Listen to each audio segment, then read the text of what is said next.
I selfishly wanted to speak about building blocks of how actually change occurs, and something that I learned from actually Dan Hughes and the DDP stuff that was really quite revolutionary for me. And to talk about trauma, I love this statement: trauma and attachment issues are relational problems that require relationship-based treatment. Pretty profound statement. Everybody kind of absorbed that a little bit. If it happens within the context of relationship, it needs to be healed within relationship. So this is where I love Dan's videos. If it's not about insight and this cognitive appeal, if they're not that. What I was super excited about is learning this process. Really has created a framework for how we do therapy here. All that Landon talked about, the empathy and the connection, break, and repair, are all essential ingredients to what happens in this process. And the therapy process is really talking about alliance. Alliance leading to exploration. Exploration becoming integration. Integration leading to healing. This was so profound for me to have a framework to understand what happens.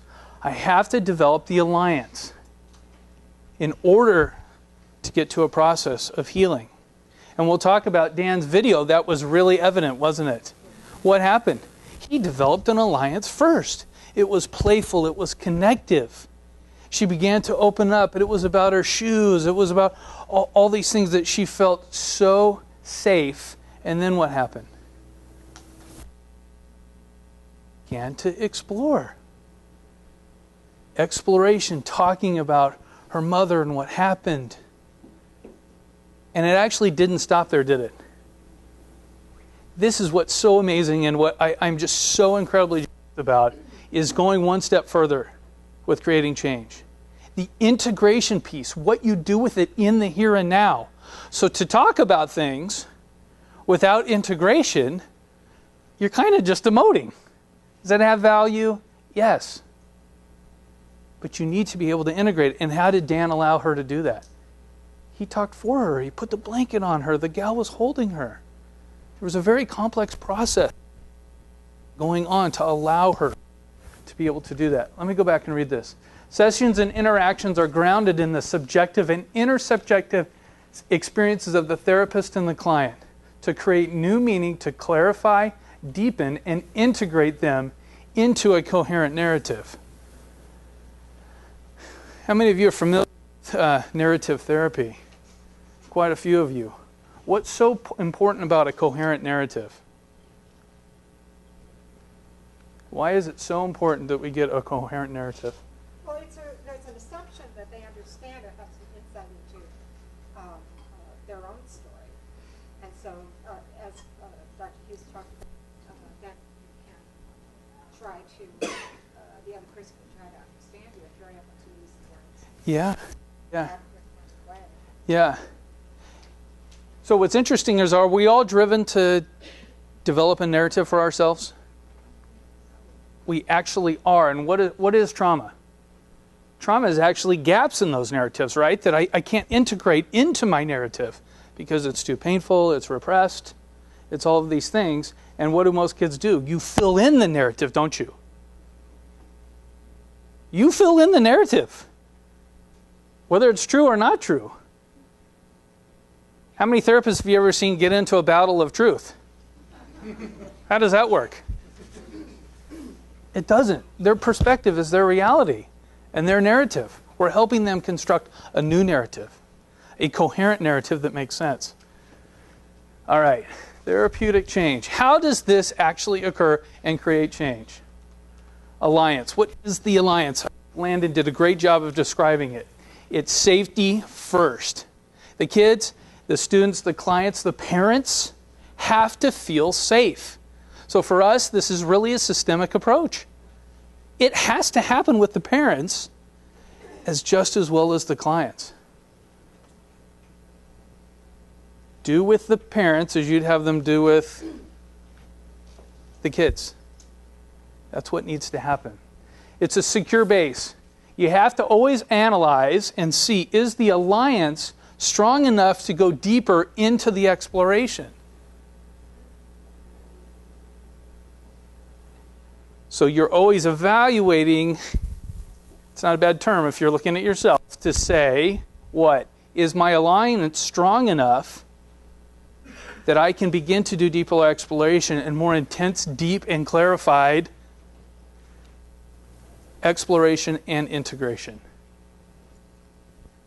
We talked a little bit about the primary attachment figures. That's what we call them with the students here, is that their parents, their guardians, whoever that might be, they have a primary attachment figure.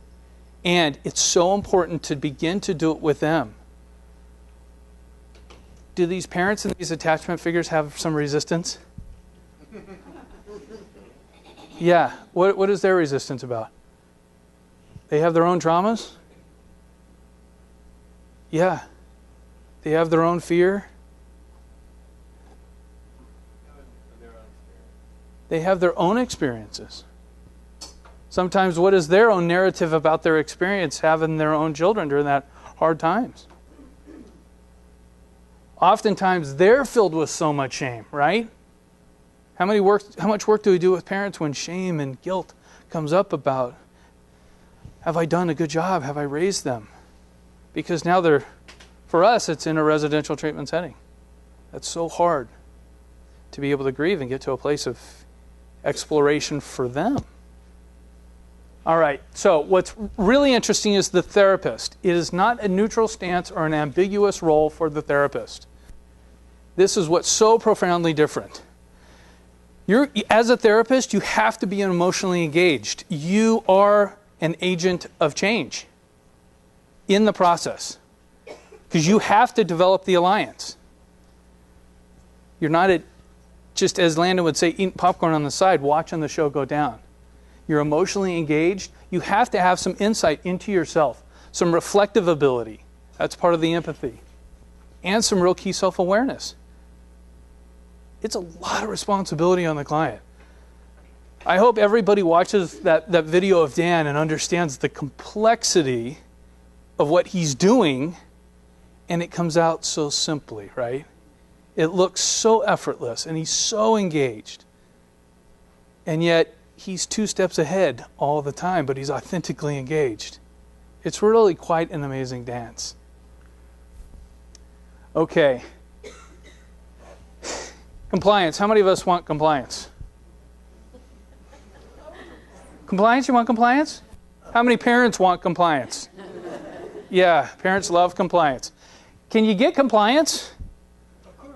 Yeah, you can get. How do we normally get compliance? What's that? It can be good or bad or ugly. I use the term turn the screws a little bit harder, right? If you apply enough pressure, what happens? You can get compliance and the screw breaks, but if you do it enough, you can actually create compliance. What's the problem with doing it that way? Defensiveness? What's that? It's all external. It's external. So this is taken right from dialectic developmental psychotherapy.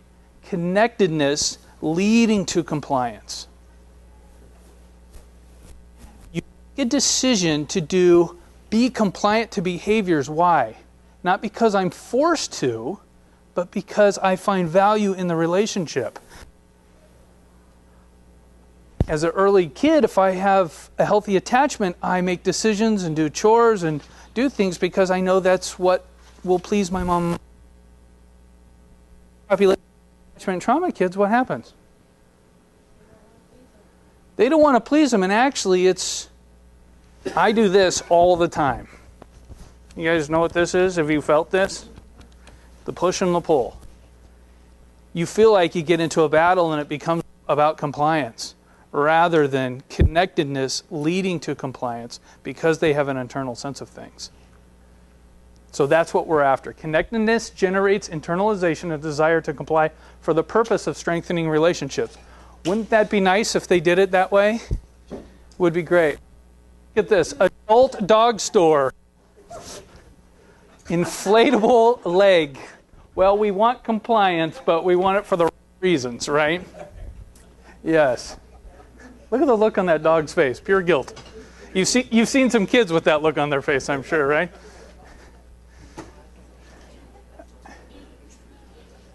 Okay, let's talk a little bit about the exploration phase. The goal is to explore history, memories, events, and experiences that continue to shape the client's relationships and that continue to affect behavior. All right, that's what it is in a nutshell. Let's talk a little bit about our exploration. Have you guys ever been with somebody where they've ever done exploration without alliance?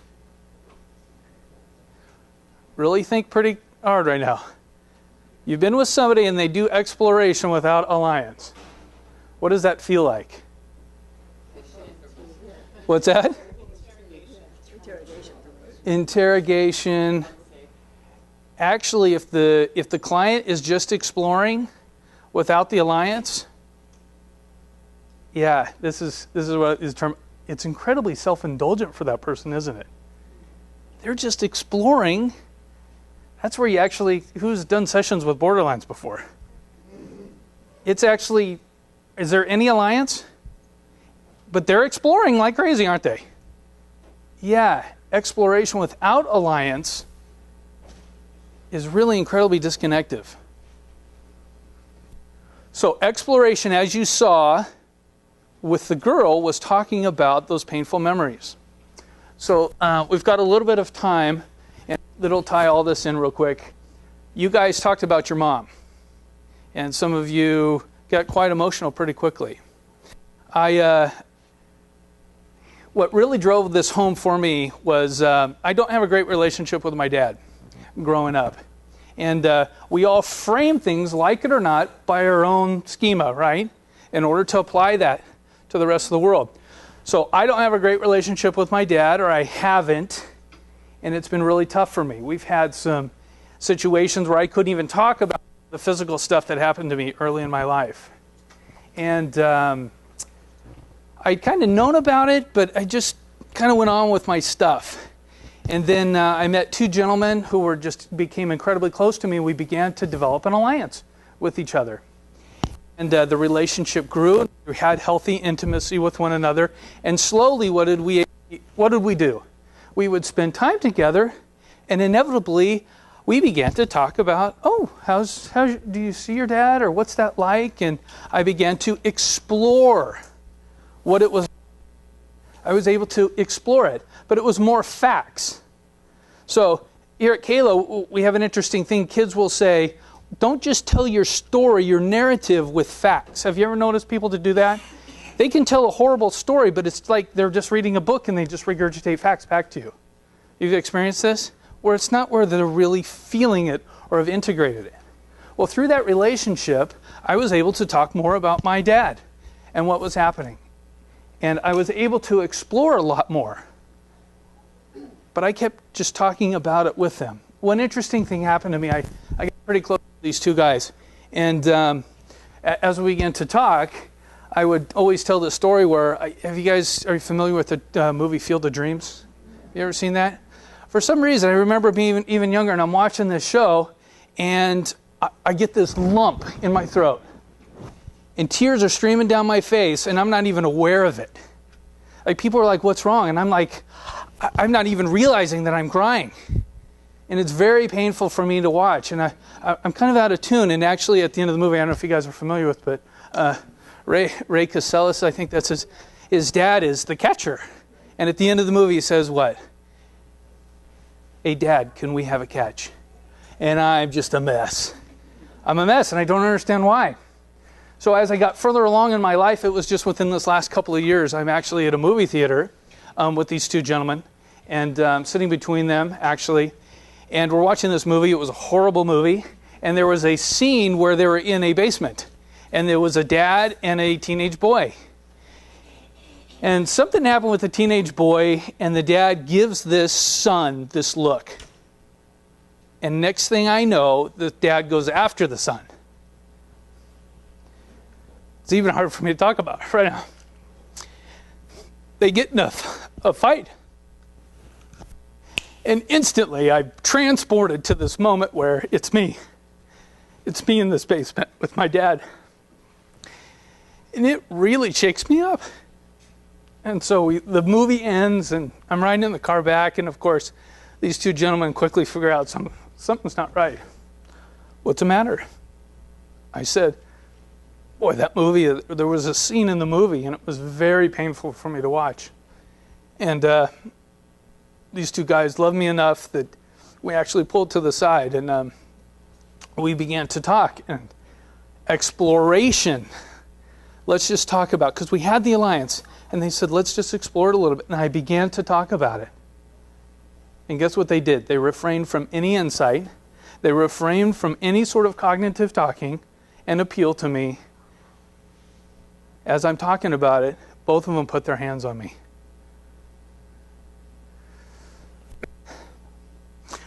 Profound moment in my life. Profound. Because at that moment, it went from exploration to integration. And guess what happened to me? I went from being angry at my dad to a place of absolute shame. It was now that I look back, it's an amazing experience. I began to say what to myself?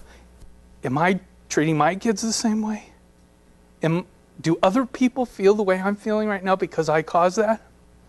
Does my wife, when I get mad, and instantly I felt so much shame about myself? Was it my dad's fault? I think so. But it was amazing that I was filled with so much shame in that moment. They put their hand on me, gave me eye contact, and said, Rob, look at me. And I'm just in tears and I'm blaming myself. They both said, look at me. You are valuable. You are valuable right now in this moment. We love you. We love you. We love you. I don't care what you say. We still love you.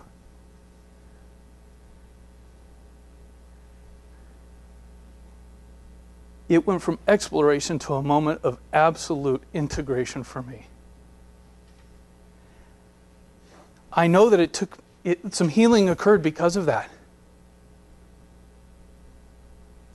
I actually had my dad out for a visit. I didn't plan to talk about all this, but I had my dad out for a visit, and he left on Tuesday. And for the first time, we were able to talk about physical abuse. I still can't talk about things with him. There's issues of infidelity and other things. I'm not there yet. I haven't felt safe enough. I haven't integrated it. I haven't even explored it yet. And you know what's funny? I know that this is how these kids and these parents feel.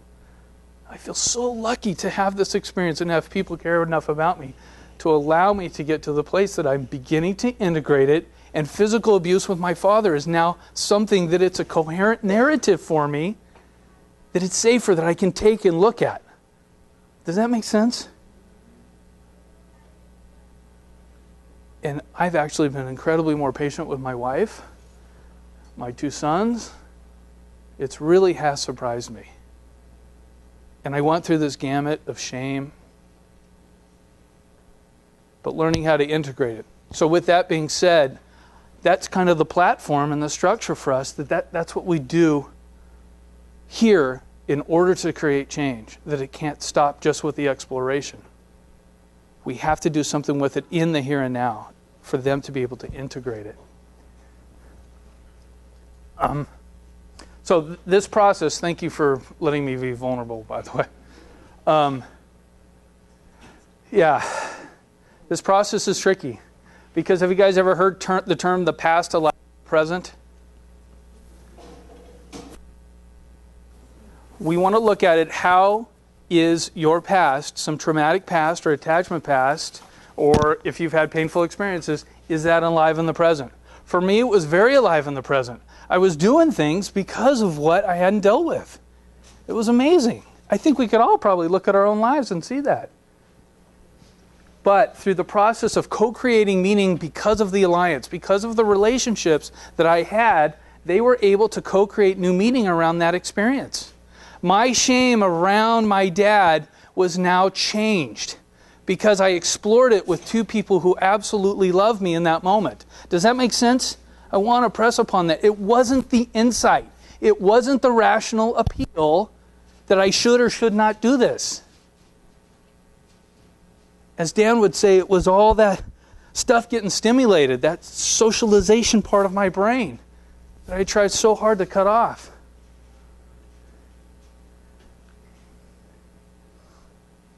All right, let's talk a little bit. I know I got to hurry up here. Integration. Integration is incorporation into the autobiographical narrative. It doesn't stop at exploration. It's about taking those pieces that I can now make sense and make it my story, and it's not threatening now. My experience with my dad was too threatening, and now it's not. The infidelity stuff is. The physical stuff isn't. Boy, can you imagine how good that feels? You talk about a weight lifted off my back. I'm struggling. Moments. I still wanted to wring his neck when I left on Tuesday. When he left on Tuesday. I mean, I just couldn't believe it, but I noticed that there was healing. We talked a little bit about the here and now experiences, making it current. Dan does a terrific job of reflecting on how it's impacting his relationship with that child in the moment. Even though he's speaking for the child. Did you notice that with the girl? She didn't say much. She sat there, but she was integrating it and doing the healing process. Boy, it's so important because that takes alliance. It all builds on each other. Exploration and integration reinforce each other. They reinforce each other. Because of the secure base of the alliance, exploration reinforces that process of integration. I want to skip down a little bit. The process occurs in a cyclical, sequential fashion, deepening as treatment proceeds. So if you think about it, what happens to this process? It gets more succinct, doesn't it? As you know somebody better and you have a better alliance, what happens with moving through talking about painful things or talking about your mom? It gets more succinct. It gets deeper. It strengthens itself. Therapists are a huge advantage because you know you've seen clients who you've made movement with. How is it when you're doing sessions, 5 months down the road? How does that feel? You can get there pretty quickly, can't you? Because you know each other. Boy, that feels great. And it happens in a deepening, sequential fashion. You get better at it, and you begin to trust it. Healing. The outcomes of healing includes the development of more complex, nuanced, and integrated narrative and a better developed reflective function. What does that mean? I can actually reflect better of what my experience was with my dad. What happens when you have clients in your office and you're going through this? They can reflect better and it's not so threatening to them. Boy, if you've ever seen kids freed up to feel safe enough to talk about things and feel safe, and the fact that you've aligned with them and developed an alliance that it actually created new meaning around that experience, and you're not focused on the behaviors, holy cow, that's what changes lives. I asked Dan why he does what he does and what gives him the confidence. Because this takes a lot of confidence, doesn't it? It takes confidence to do it. What gives you the confidence? Knowing that this actually heals people, and then they're able to engage in a joyful experience of one another. It's so rewarding, isn't it? I know Ken's up. I just wanted to touch on this real quickly. How much work does it take on the part of the therapist to do this? Huh? A lot. How many of you were in grad school and you heard, don't work harder than your client? That's not true, is it? Don't work harder than your client, they say, right? The reality is that, and this is something Dan and I talked about yesterday, was, are you ever working harder than your client?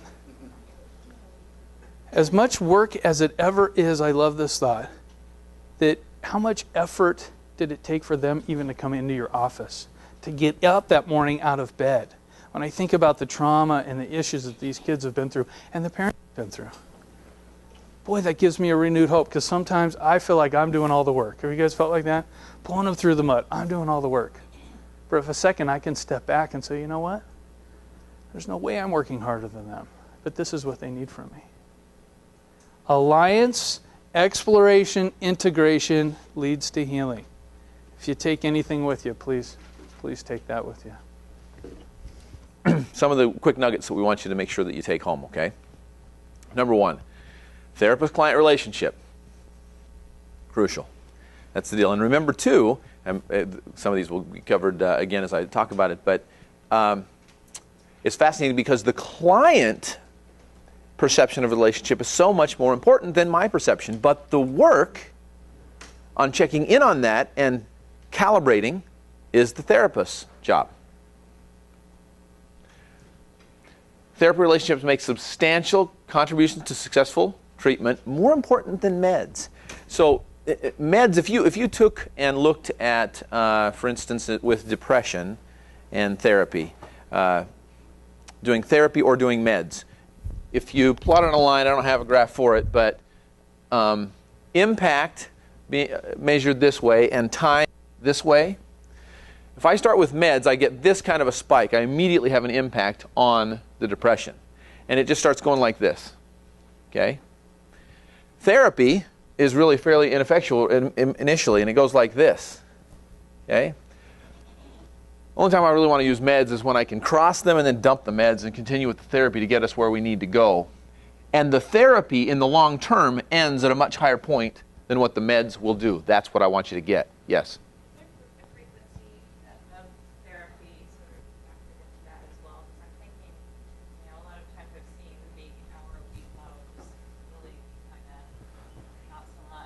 I have not seen research that has broken that variable out, so I actually don't know. That's a good question. Okay? All right. If you do one thing well, do empathy. That produces the highest outcomes. And this alliance, we've talked about that quite a bit. So again, if relationship, it's fascinating. Doug Sprenkel and Adrian Blow did one of the first meta-analyses of the therapeutic alliance and what impacts treatment. We're just stunned. They came from a marriage and family therapy background, and they expected to see that having that training was going to be the big deal. That's what they wanted to find out. They were set out to prove how important their field was, and they were stunned to find out it didn't matter at all. Whether you were a social worker, a psychologist, the single item was relationship and accounted for somewhere around the order of 37% of the variance. That mean, if you're a statistician at all, that's just ridiculous. You find something like that, that is the holy grail. Now, they did find out that having a multisystemic perspective did impact and was in the low digits. So that's kind of marriage and family therapy, but still they couldn't claim what they had hoped they would. So then within relationship, that 37%, the single biggest item, 60% of that is alliance. Okay? Most quality therapy has, and quality by therapy as an educational consultant, most quality consulting has disruptions. It's got connection and then break and then repair. And in fact, if I don't do that, if it's just sort of steady and I do everything I can to avoid break, I actually have a weaker alliance. It's not good. Break is a part of all human relationships. When I have a couple sit in front of me and tell me, I've never had an argument with my wife from the time we've been married, that person is either a stranger to the truth or is dominating his spouse. There are no other options that I can consider. There has to be break. It's not that we go out and try and create break, but that's part of the deal. There just has to be repair. Reoccurring break repair experiences then also related to success, that we have these over and over and over again. What we want to see them have happen is that the repair cycle speeds up and the break size gets smaller.